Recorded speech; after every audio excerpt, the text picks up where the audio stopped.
And so, with the longest episode of the entire series, Game of Thrones, penultimate season has come to an end. The season has been a mixed bag, one of big, via titles, costumes, and scripts. Game of Thrones tells us who its most fearsome fighters are supposed to be.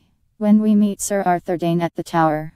Until Season 8, we offer some of the best and worst fictitious Game of Thrones running partners you can choose from the Seven Kingdoms. With only one season left to go, we pit the first 7 seasons of Game of Thrones against each other for the ultimate power ranking. If the cracks in Game of Thrones post-books storytelling were starting to show last week, they've now erupted into 2 actual fault lines. Last night's episode.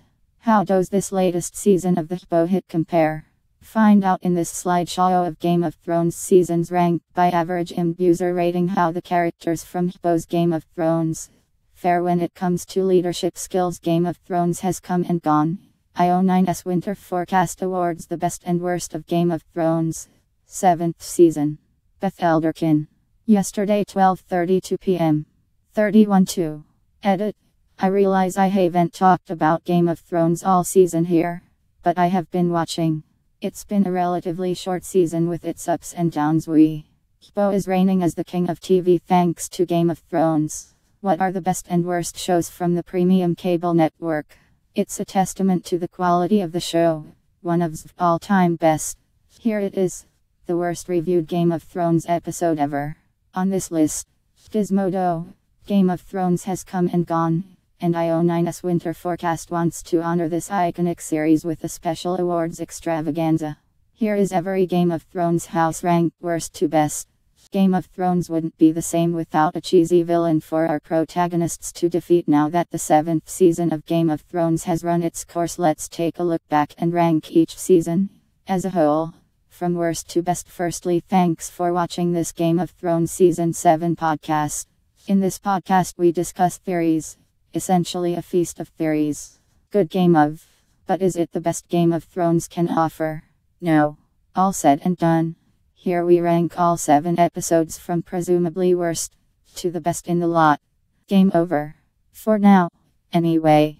After Sunday's jaw-dropping, wall-busting season finale, we're only 6 episodes away from learning the fate of Westeros. Related news: the Game of Thrones season finale is going to be the longest episode yet, and the title has people shook. BuzzFeed -8:11 p.m. at August 22, 2017.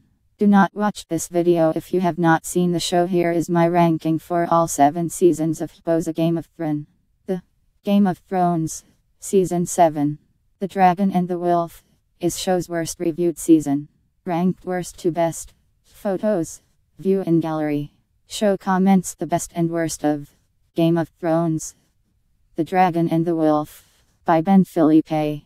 The best and worst of Game of Thrones. Beyond the Wall. Now that the penultimate season of Game of Thrones has wrapped up, fans are left with around a year and a half before the final chapter. We don't know. Game of Thrones season finale. 10 major predictions for The Dragon and the Wolf. Game of Thrones season 7 finale. Predicting who lives and who dies. Game of Thrones. We decided to take a look at all of the romantic relationships featured on Game of Thrones, and rank them from worst to best. All-time worst on Game of. Via Gizmodo, Game of Thrones has come and gone, and IO9's Winter Forecast wants to honor this iconic series with a special awards extravaganza. Beth Elderkin. And now that the penultimate season of Game of Thrones has wrapped up, fans are left with around a year and a half, and with that, yet another season of Game of Thrones has passed. But it's not really over until the Ringer does an exit survey. Ranked from best to worst Game of Thrones. 7th. The best moments from Game of Thrones. Forget that the masters have been sitting on a cure for one of the world's worst. The words Game of Thrones normally. We decided to take a look at all of the romantic relationships featured on Game of Thrones, and rank them from worst to best. Did you guys enjoy last night's Game of Thrones season finale? A perhaps surprising number of TV critics did not, per Rotten Tomatoes compilation.